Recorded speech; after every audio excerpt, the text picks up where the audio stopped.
Okay, so we're starting off today thinking about the term religion.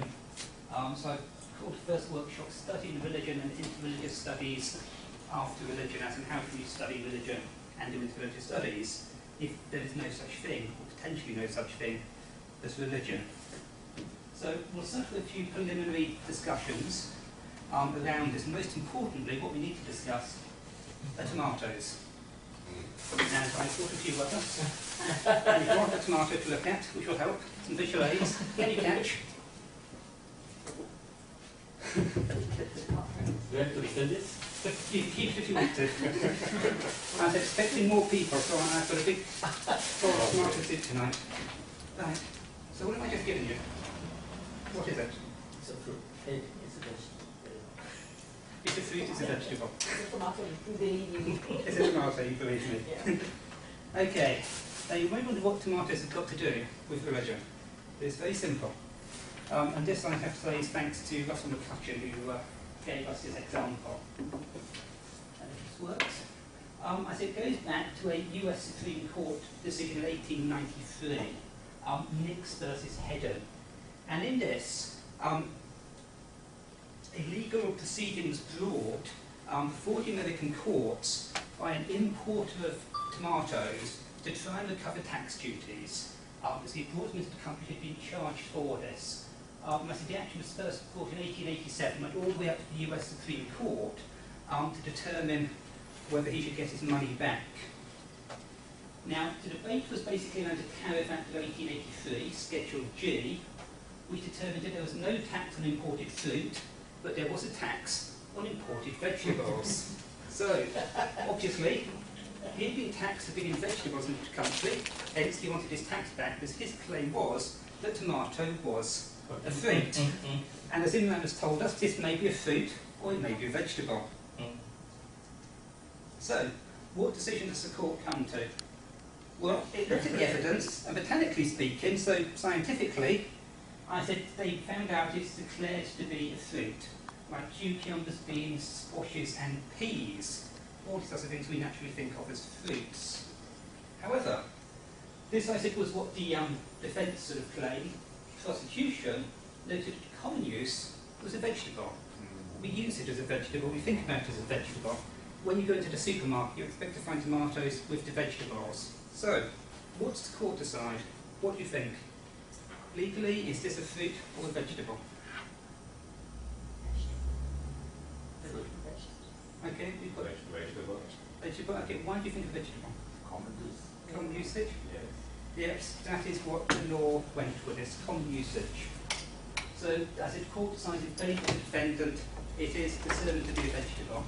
And as you said, I mean, legally, generally, it's the common usage of words that's important for the court. It's the way most people think about them. So I still have a tension here that scientifically, technically, this is a fruit, but legally, it is a vegetable. Now, this raises all sorts of questions, and people have sort of since discussed this question.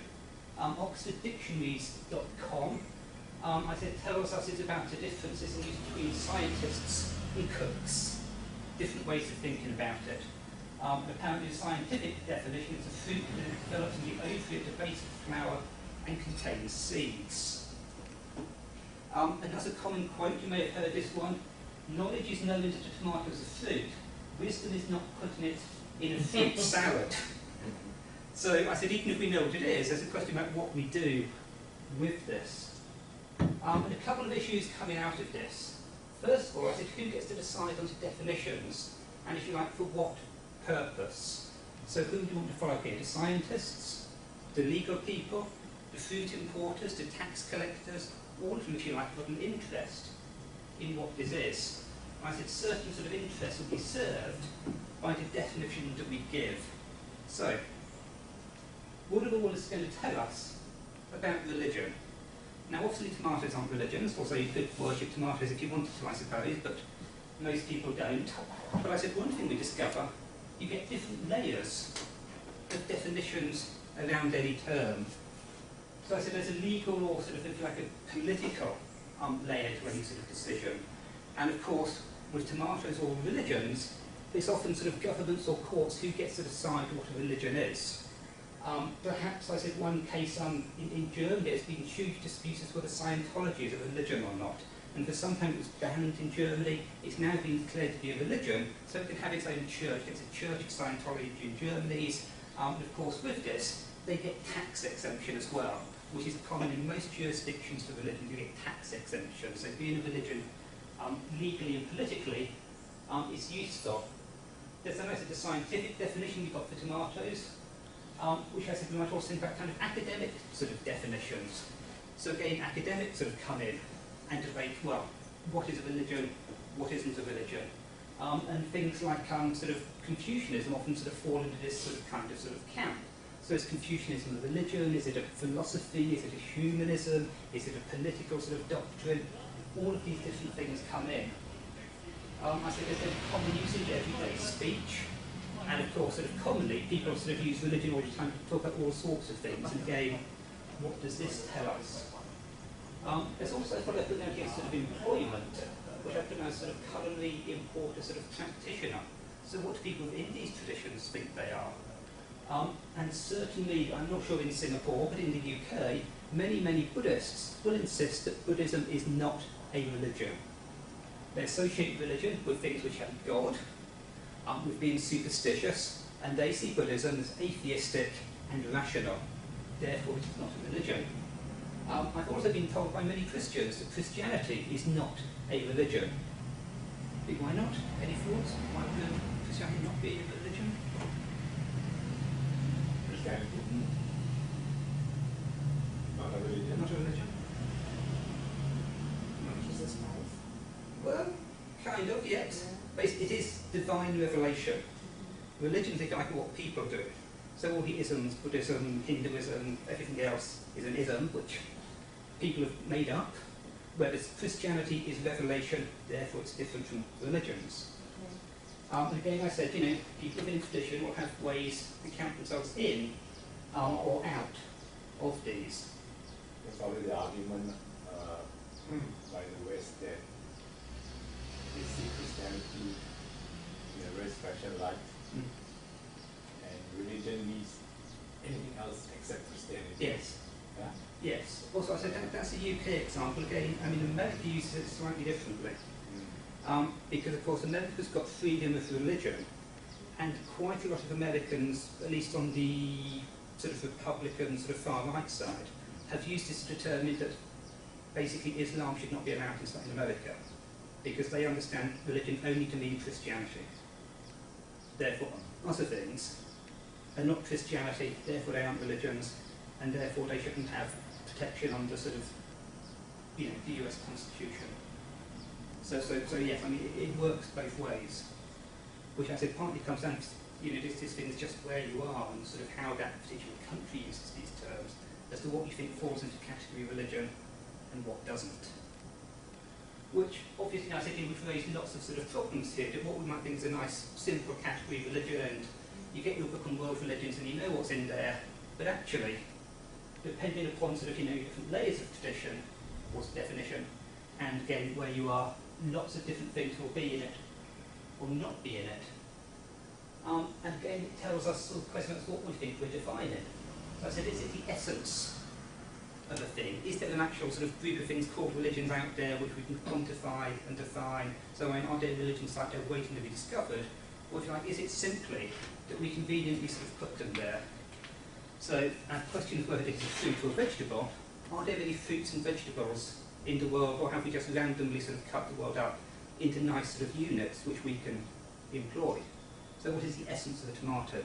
Is it fruitness, vegetableness, or does it just make no sense to say, it's one of these things, it just depends how you're using the term. I said there's also the use of employment of a word. So I said we can look at the way people have used the term religion, but again, that will only tell us sort of how it's being used in a particular situation. It doesn't necessarily tell us how it should be used. Again, I said we get the issue of significance of an interested party. So again, I said back to tomatoes, the importers want to say one thing, the tax collectors want to say another thing. So I said we have these interests. I said there's a question of how a society understands or values that thing. So again, is it good to be a religion, as you get sort of tax benefits and all sorts of other things? Other times, people want to say that actually societies don't have religions, or certain things are religions, or certain things aren't religions. And basically, it depends on which sort of power group is preferred, as in who is doing the defining, who is it who's got the authority to say what a religion is and what it's not. So, as we all know, this is a fruit. Ask most people, I think they will tell you that this is a fruit. But I said legally, it's not. It is the US government, if you like, that has decided that this is something that they can tax. So basically, who is in charge and doing the defining? Can I say something? Yep. So does it mean that this whole problematic of limitation of language, you know, to understand ideas?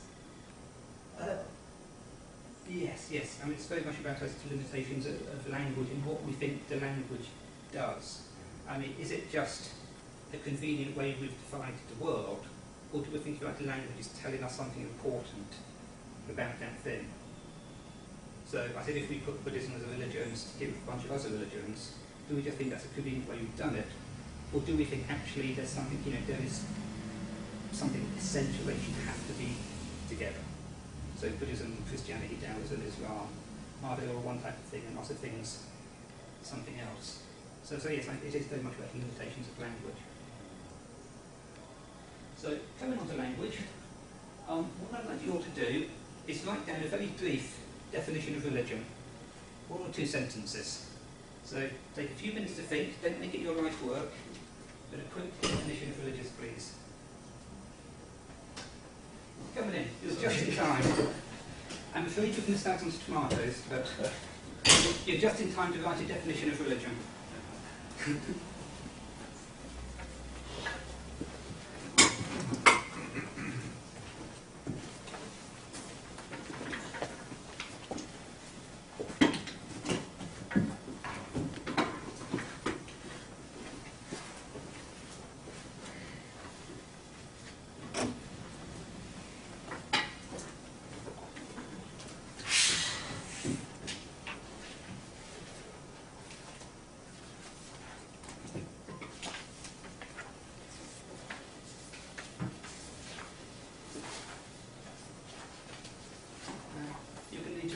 To us in a few minutes, so I suggest you write it down and then you'll have it clear in your head. So this is your 1 or 2 sentence definition of religion.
You still seem to be writing. At least you still seem to be writing something. No.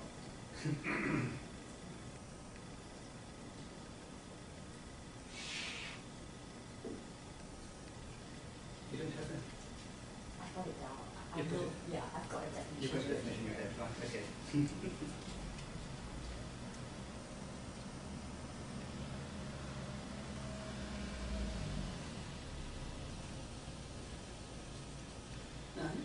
we'll come round to table and see what people have got. So, as you don't even need to write it down, we'll start with you.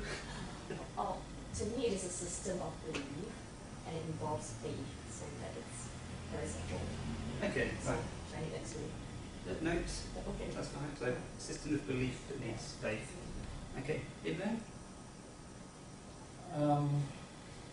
It's a concept that contains a set of beliefs and practices that binds a group of people and oriented towards a non-material reality. Right. Okay. Does that borrow slightly from Kevin Flood? Reminds me slightly of his definition. I don't know. But no, right, okay. Nowadays when you ask a question in class before, just Google. I wasn't Googling. Okay. Yep. Losman? It's a human being's response to the, for lack of a better term, impenetration of the sacred. Right. Yeah. Okay, so two big things. It's a human response, but the sacred and Yeah, there's also well. this impenetration Right. of the sacred. Okay, Judy? I've got it's an organized system of beliefs and practices centered on a god or gods, or the notion of divinity. Right. Okay, so you'll put gods and gods in here, and it's organised, which I think was in your one as well, so an organised system. Mohammed? My definition is it's a belief or worship of a divine being Right. that has power or control over human. Right. Okay, so similarly you've got a divine being in there as central to this. Or God, the divine being of God. Divine being of God, yes. Yeah, yeah. Yes. Okay, That's thank you. power, yeah. Right, thank you. Then Alami? All of the above. All of you. Okay. I think I mean, I feel overlaps a system of ideas, beliefs, rituals, practices, organizing life, its meaning, origin, man's relation to the world, and what happened after death. So it's either connected to the notion of divinity or otherwise. Okay. And otherwise could be quite broad. Okay, right. Okay, fine. So we'll come back to these in a minute, but just before we come on to them, we'll do a bit of tracing of the history of religion. Now, as we're starting off in a new section, I've started this off with Lord Ganesh, who of course you worship before you start out with any new venture.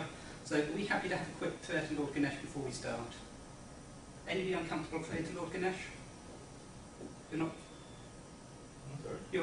Are you comfortable praying to Lord Ganesh?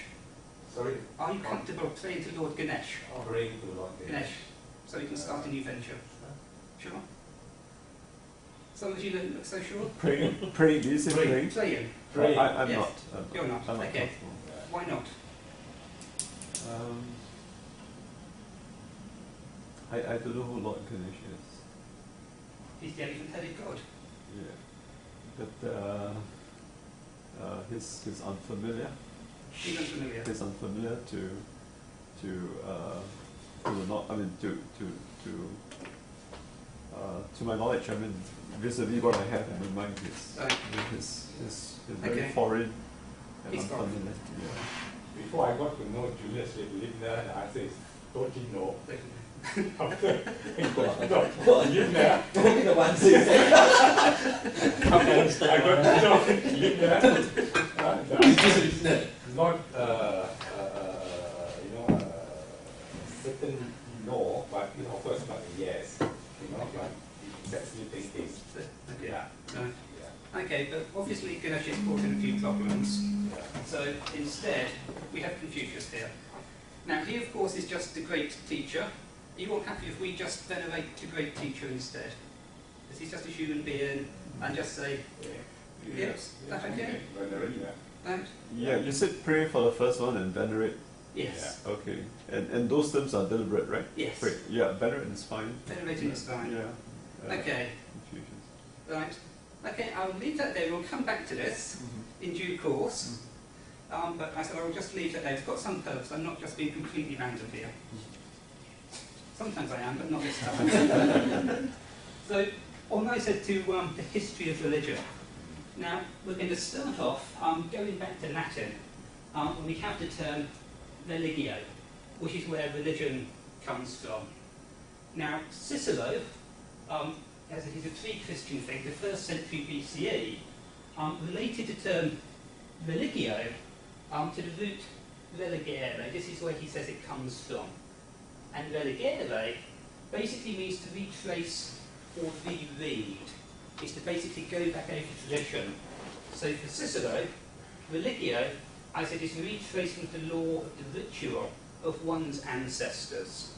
So basically, you look at the traditions of your ancestors, you look at the rituals they perform, and that is your religio, that is your religion, simply performing what your ancestors have done. And I said, as part of this, religio and traditio, tradition, go hand in hand. Religion is always just part of what has been passed down from your ancestors. But a few important sort of parts of this. Firstly, religio, under this definition, is inherently tolerant. There must be different traditions. Because we've all come from different places, it's natural that each of us will have our own religio. And primarily, these are family traditions. So your family comes from this city, they'll do one thing, the other side of that city, they'll do something else, another city will do something else, and that's just normal. Religion is always plural and tolerant. So I said it's pluralistic, there can never be one religion, we haven't all come from the same place. Also, I said it is ritualistic. I said it's about performing the rituals. Whether you believe in those gods or the ancestors is absolutely unimportant. You can think the whole thing's a load of baloney. As long as you do what your family does at the right times, you're following religio. So I said variations are also inevitable, and they're also human products, because this is basically where your family has come around to venerate the traditions associated with it. So, an important consequence of this, Christians are atheists. Now, the term atheist is a bit anachronistic here, but Christians don't have religion, because they didn't acknowledge the gods of others. So, if religio is following this idea of traditions, Christians reject other people's gods, they don't have religion. I said they also did not belong to a recognisable tradition. There's no common ethnic identity. So what is it that makes Christians sort of hang together? And also, I said they've got no clearly established body of traditional practices. So if you like, having rejected Mosaic law to Jewish law, they have no tradition. They have no traditio, therefore they have no religio. They have no tradition, they have no religion. So Christians do not have religion. Now, this of course is a bit of an issue, because of course, as you know, when Christians come into the ancient world, they were seen as sort of aberrant, sort of strange people. I mean, people breaking out the customs of the Romans. So, in the 3rd century CE, Lactantius, a Christian writer, rejects Cicero's etymology. And instead of, I said, sort of linking religio to traditio, he links it to religere, to bind together or to link. And I think also, and you mentioned just the other day, that all these religions have this sort of idea going back. But I said certainly in the use of religio, it's quite late. This is 3rd century. 4 centuries earlier, people thought religion meant something completely different. So it's a complete rewriting of that tradition. So I said religio comes as to note this bond of piety, covenant between the one true God and man or humankind, people, but obviously he's writing with masculine language here. So, I said we have monotheistic exclusivism as normative for what religion is. So there can only be one true religion. It is exclusive and it is revealed. So this old idea that it's pluralistic, it's tolerant, and it's a human creation is replaced by this idea that it's exclusive, intolerant, and there is only one form of religio. There are not many of them. Yes. So there was a change, there was a shift Yes. in the meaning of religio Yes. from being very open, inclusive, and pluralistic to Yes. something which is pinned down to a very Yes. specific definition of the one concept thing. between one Yes. true God and man. Mhm. How did this change come about, and what were the reasons for? It's basically the rise of Christianity that does it, because obviously the Christians in the Roman Empire one reason, well, for the first few hundred years they're being persecuted. They're seen as being, I said, they're this very strange sect. Nobody knows how to understand them. They don't make sense of anything. So they have, I said, to limit themselves in, if you like, being a correct form of worship, a correct form of belief. And so part of this, I said, is, Lactantius rethinking what it means, to do piety, to do devotion, telling us that actually what Cicero said was wrong. This is how we should think about it. There's a lot of political debate around this as well, of course, sort of under Constantine. Christianity becomes sort of tolerated in the Roman Empire, so it is sort of coming up to that time. And then, of course, under sort of Constantine's successors, it then becomes, if you like, established tradition. So, if you like, certainly sort of Constantine's successors, they basically say they stopped the old sort of forms of worship. The Roman worship of the Roman gods is outlawed under the Roman Empire as a form of paganism that sort of stamped out as sort of missionary ideas spread. So that's basically sort of what goes behind this. It is, if you like, it's the political power and influence of Christianity which enforces the change.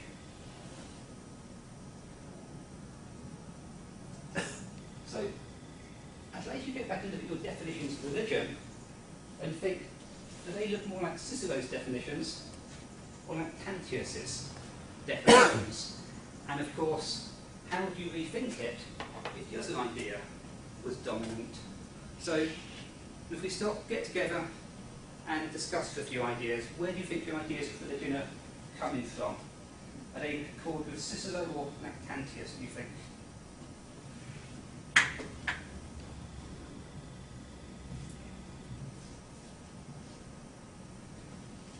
Cicero's the later, definitely. No, Cicero is the early one. Okay, Cicero is the early one. Cicero is the tolerant, pluralistic, ritualistic human. Lactantius is basically his bond between man and his God, and exclusive. I think for mine is the earlier one, a little bit more open, that you don't have to believe God, divinity, but beyond that. Okay, so it's all forms, if you like, of human activity to express their traditions.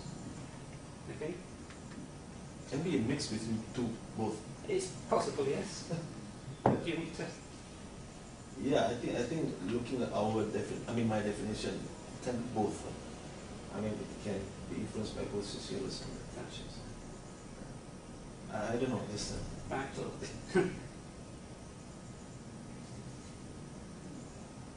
Okay, any other thoughts? Because mine is Lactantius. Because I don't see religion as, I don't see people with religion, or some people with religion as looking back to their ancestors or to their family members. Yeah, so it's something, a system of belief that brings people together. Okay, yeah. Yeah, so it could be across different ethnic bands, so yes, it gets fitting more with this. And also, your one just simply talked about belief, and I said Cicero's is entirely about ritual, the belief doesn't matter at all. It's just simply performed correct actions. I think mine is a bit of both as well, like Ustaz Muhammad's. It's a bit of both. Yeah, it's got the because the humans, well, maybe I should change it a bit. It's not human beings' response, or perhaps human culture's response. Those responses are very specific responses, and which basically assumes that there will be a plurality, a diversity of responses. Okay. And yeah. So it's a bit of both. Okay. A quick pause as we looking at our sort of various definitions. So onwards with what happens, and Wilfred Cantwell Smith is the classical sort of source for looking at how the idea of religion sort of changed. And he points out in medieval Europe, the term religion or religio basically sort of meant piety. It was about sort of devotion. That's what it's about. So if people use the term religion, they would talk about what we call sort of piety or devotion. So basically it's the same term. Christian, Catholic piety equals Christianity equals religion. So I said it's used as a synonym for Christianity. But I said not the Christian religion as we commonly think of it today. So of course, if you say that Christian religion, you're thinking about the structure, hierarchy, text, tradition. Here, there was something like talk about the devotional side. Now, this changed when we come to the Reformation. So of course, the Protestants and Catholics sort of split apart. So I said we have different forms of piety, and therefore you have different forms of religion and piety. It's not just one thing, but you get different forms within it. So I said we have a potential usage. I said for different denominations today to talk about different religios or different religions. And of course the Reformation basically sort of comes at the beginning of the time that Europe is starting to sort of go out with its colonial sort of expansion into the world beyond. And particularly from the 17th century, as sort of the northern sort of European societies do this, I said we have a discovery of new lands and possibly therefore new usage of religion. Because now it has no longer means only Christianity. So you've got religion just means Catholicism, religions, Catholicism, Protestantism, now religions, Islam, Buddhism, Christianity, and so on. There can be many religions. But a few, I said, sort of hiccups along the way to this. I said some of the early sort of definitions, I thought that there was no religion outside of Europe. So writing in 1533 about Columbus, writing the Canary Islands, at Columbus first coming to Tether, the inhabitants went naked without shame, religion, or knowledge of God. So I see this is quite early. What they were doing didn't look like Christianity, therefore they don't have religion. And again, same year, 1553, about the North and the indigenous peoples, observing no religion at all as we understand it, nor is there any house of worship to be found.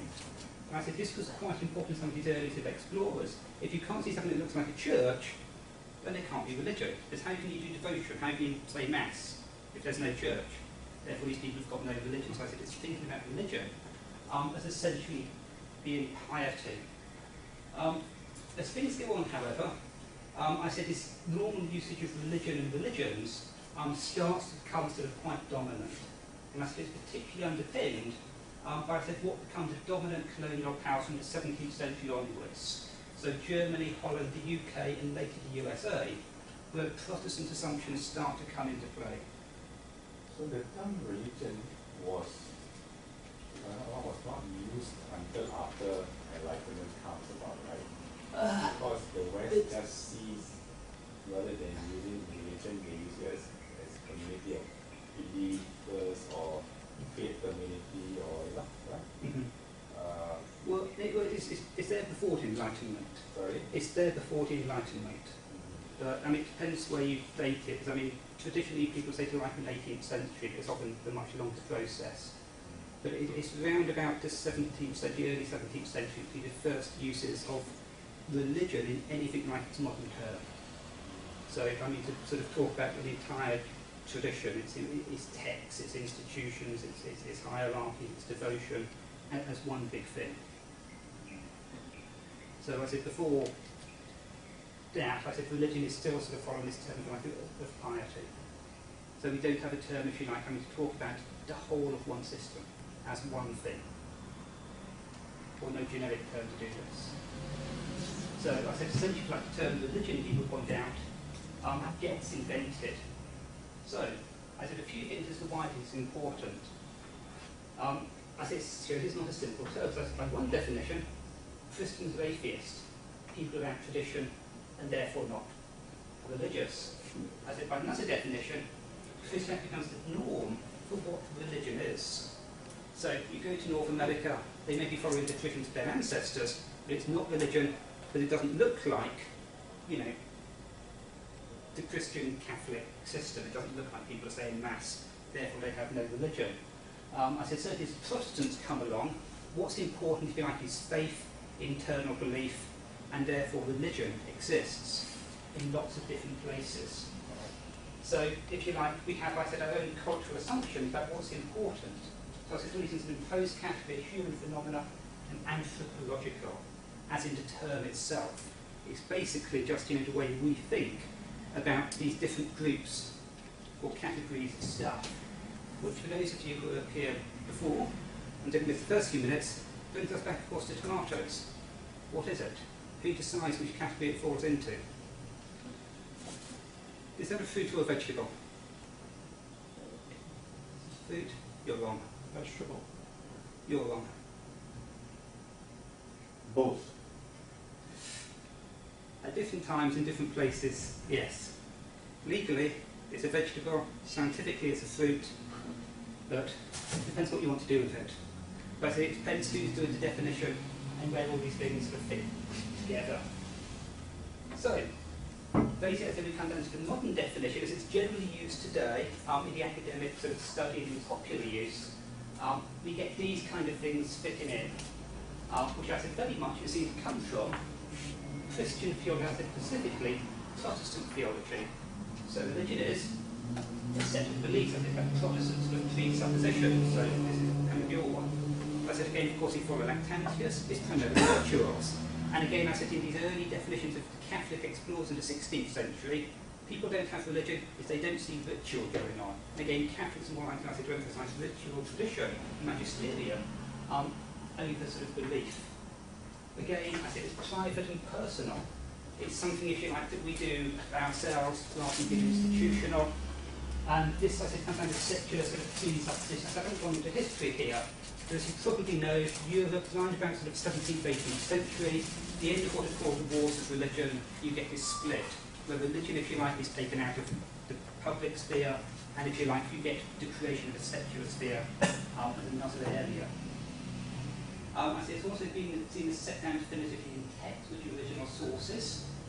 Again, Christian, specifically sort of Protestant sort of presupposition. How do you know what religion is? You go to the text, you go to the original sort of sources. And I said this, of course, goes back to these sort of Catholic, sort of Protestant sort of dynamics, where Protestantism sets itself up, authenticates itself by saying, aha, this isn't in the Bible, therefore it's not properly Christian, therefore it's not properly religion. So, for the last couple of 100 years, scholars have been going around the world and reading people's texts to discover what their religion is. They don't even need to talk to people. You don't even need to, talk to a Muslim or a Buddhist or a Hindu or a Taoist. You can know what their religion is simply by reading their text. Again, I said we have a distinct and clear bounded tradition, which I said again is that title of Western Christian organisation, specifically Protestant versus Catholic. You have to know where you stand within one or the other. And again, if you're in East Asia, as we all know, lots of people, particularly in China, they will cross between Taoism, Confucianism, Buddhism. They'll just go to whichever temple is convenient for a particular time and get whoever you want to do it. So this idea that I said we have different religions as entirely separate things comes out of, I said, this Western tradition. I said it's also seen as being a universal human experience. Comes back, I said, arguably, to Christian sort of natural theology, all people respond to God, and therefore there's this inner experience, which is everything. And again, I said the essence of religion is the inner and experiential against the outer and ritualistic, which I said goes back to these Protestant and Catholic dynamics or polemics between them. So all of this, I said, gives us the way we use religion today. And just before we stop, we're going to need to stop at 10:30. I'll just have one more slide before we come to our first case study, which I said is about the world religions, or what we might call our WRPs, and world religions paradigms. So, again, your average religions textbook, you'll have your world religions textbook, and you'll know what you'll find in there, which will be what you expect to find in a world religions textbook.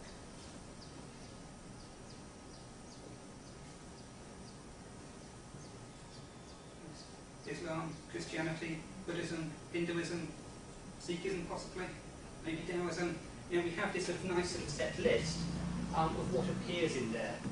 So I said it shapes what is classed as religion, but I said also what is not. And I said what we see as religion and also what is not part of religion. So I said these textbooks, again, we'll go through the stuff, they'll be about the gods, the books, the institution, all sorts of other stuff, which if you like has reinforced this idea that we have religion apart from economy, apart from society, apart from politics. These are things you typically don't find in the books. So religion is about this sphere of private beliefs you get out of these institutions. It's not about the other stuff. So I said it comes back, I said, to the original questions we asked. I said, who benefits if something is classified as a religion? So, what interests are being served by these particular sort of definitions? And I said also, what is lost? What aspects of religions disappear? I said, if we follow this particular set of definitions. So, this is where I will hand over if you've got any